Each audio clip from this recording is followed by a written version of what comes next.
Welcome, friends, to this annual Christmas presentation of the Anglican Orthodox Church. It's a very short presentation on Christmas and what it means to us. Christmas is a time of joy, of laughter, of beautiful colors, of goodwill and love. But above all, I believe that Christmas is a season of lights. You know, December the 25th is one of the darkest nights of the year. And yet, the most wonderful light came into the world on that night. The darkness that pervaded Israel for 400 years between the end of Malachi and the book of the Gospel of St. Matthew, 400 years of darkness, of utter silence from heaven. Israel had no word from God nor from prophet. As a matter of fact, Isaiah tells us in chapter 9, verse 2, the people that walked in darkness have seen a great light. And truly that light came to pass on that first night in Bethlehem when Jesus was born. The Christmas story that I really love is from Luke chapter 2, verses 1 through 14. But tonight I'm going to talk about the account that's given in the second chapter of the Gospel of St. Matthew. And it begins with verse 1. It describes the wise men. And I will read those first three verses just as an introduction to it.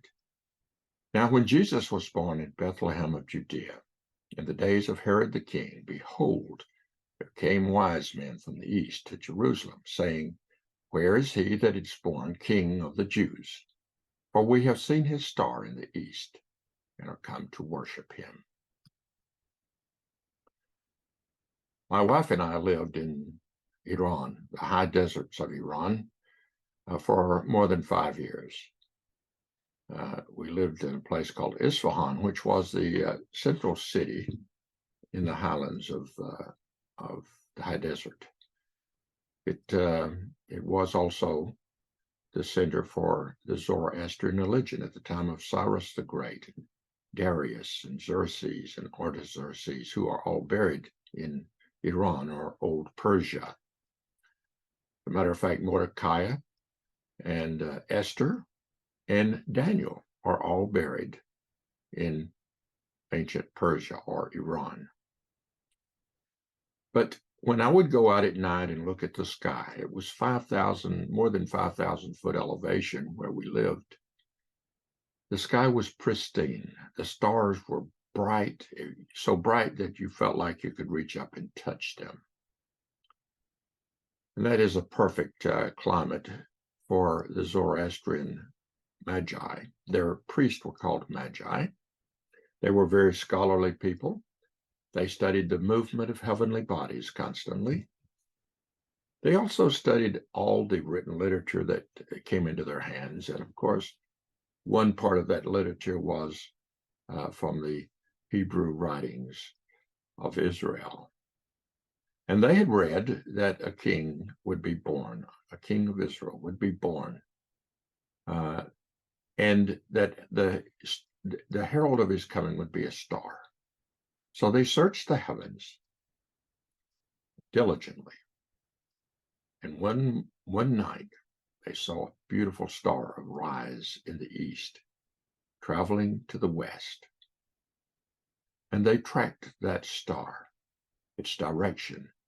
They packed up their goods and headed out to follow that star across desert plains, mountains. The Zagros Mountains were quite tall and rugged to the west, across marshes, across rivers. It took them several months, doubtless, to make that journey. So when they followed the star all the way to near Jerusalem. And when they saw the lights of the city and they realized that Jerusalem was the capital city, it made sense to them that the king should be born in a palace in the capital. So they stopped watching the star and went on their own uh, their own wisdom. And of course, that turned out to be wrong, but it was all according to the will of the Lord. King Herod wanted to know from his counselors if Christ was where he was to be born, and they said in Bethlehem. And so he was very disturbed about all of this because he was jealous. And he told the wise men, said, when you find him in Bethlehem, come back and tell me where he's at so that I may go and worship him. But not really. What he wanted to do was kill him. And so I believe that the wise men, the Magi, perhaps were a year and a half before when they saw the star the first time, and they told Herod that. That's why he sent his army and killed every child, every male child 2 years of age and below in Bethlehem later. But I want you to think about the wise men. There's a lot of truth that surrounds the account of the wise men, things that we should think about and know, but I don't have time to go into detail on all of those. But I'd like to say that the reason they were able to find Christ, these were the Gentiles. You remember the shepherds on the hill were the first to see the baby Jesus. They were first to have received the news from heaven. Poor shepherds, not kings, not princes, but poor shepherds on the hill. They were Jewish. The Magi were Gentiles. And that's why it is an epiphany account also, because it means it shows us the opening of the gospel to both the Jew and the Gentile. But they followed the star. They followed it because they had a little bit of knowledge about the prophecies. And they also had a deep curiosity and a desire to know about this king. That is the beginning of faith in us as well. When we first begin to question, when we first begin to wonder, what is life all about? What is this book all about? It contains more important information than any other collection of books in the world, more than every library combined for us. And so with that small amount of knowledge, they went through a lot of difficulty in following the star to find the baby Jesus. They kept their eyes on the star and followed the light. We're to follow the light too, because Jesus Christ is the light of the world. He's our light. And we become the light of the world when we reflect his light. He is the Son of righteousness for us. And so when the wise men left the city and all the surrounding lights of the city, they again saw the star and they were glad. And now they followed the star and they followed it to Bethlehem. And they found the baby Jesus, and they gave him gifts of gold, frankincense, and myrrh, each one having a prophetic purpose and meaning. Christmas represents the birthday of Jesus Christ.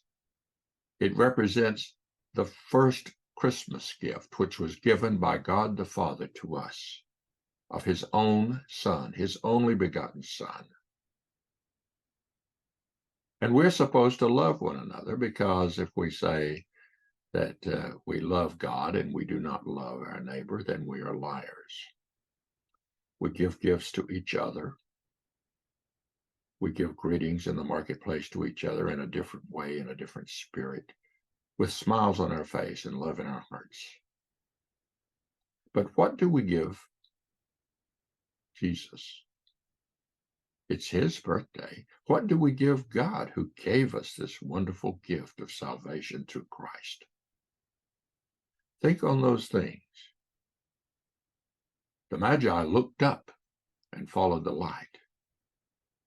A lot of people were under the star. They perhaps looked at their farmlands and their crops. The seamen looked into the water for the fish. But the wise men kept their eyes fixed on the star. And that's how they found Jesus. They kept their eyes on the light. And the light is it's our compass. Thy word is a lamp unto my feet and a light unto my path. Let it be ours this Christmas, and not just this Christmas, but every day of the year. Thank you for listening. God bless you.